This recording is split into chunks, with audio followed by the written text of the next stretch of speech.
I'm George. I'm head engineer and owner of the Mill Rooms in Stockport, recording studio in South Manchester. The company first started back in 2014, 2013.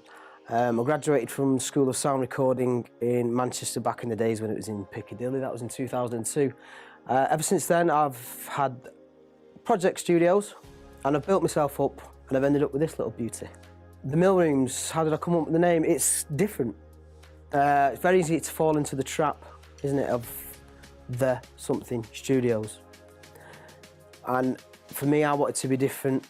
It's very important to be different in any company, really, in any line of work. Even in the littlest ways, those little things all add up. So, yeah, the Mill Rooms, it just sounded good. It wasn't the Mill Rooms recording studios, it wasn't the Mill Studios, it was the Mill Rooms, and I quite like the sound of the Mill Rooms. And it's a mill, and it's rooms. Okay, my favourite part about being a producer, I had an email the other day from a woman whose daughter was 14, 15 and wanting to start, she's a bit, had an interest in singing, plays the piano. And I thought, oh great, there's something here, I can really sort of help someone along here at a young age. It's just one of those things, what they say, when you find a job you love, you'll never work a day in your life again, you know what I mean?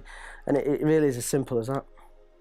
Okay, the biggest challenge as a producer, it's staying ahead of the game, staying relevant, make sure you keep honing your skills and always make sure you keep learning. And it's very important, as a musician or as a band to have your own sound, but it's as equally as important for a producer to have their own sound.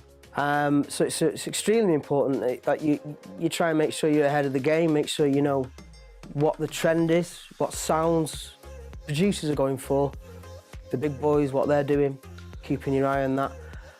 Yeah, stay relevant and making sure you're at the forefront of it all and ready when the opportunity comes.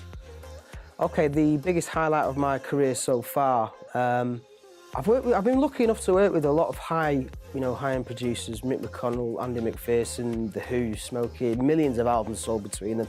But so far, it's probably having indirectly worked with Bob Clearmountain. Now, Bob Clearmountain is as big as it gets. He's a Grammy Award winner, Rolling Stones, you name it. I suppose that'll be the highlight so far. Basically, what I offer and what the studio offers is I hope something that no one can get anywhere else.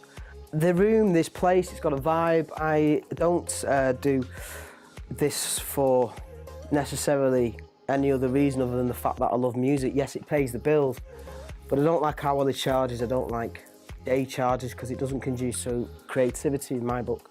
It's a vibey space, it's a creative space. The live room, really, if you go in there, it's almost like a lounge, it's like a sitting room. I had a band come over from Germany once and they signed to an Italian record label. They came with an album. They stayed at the Premier Inn over the road there and they ended up rewriting half of the album because they spent that much time in there.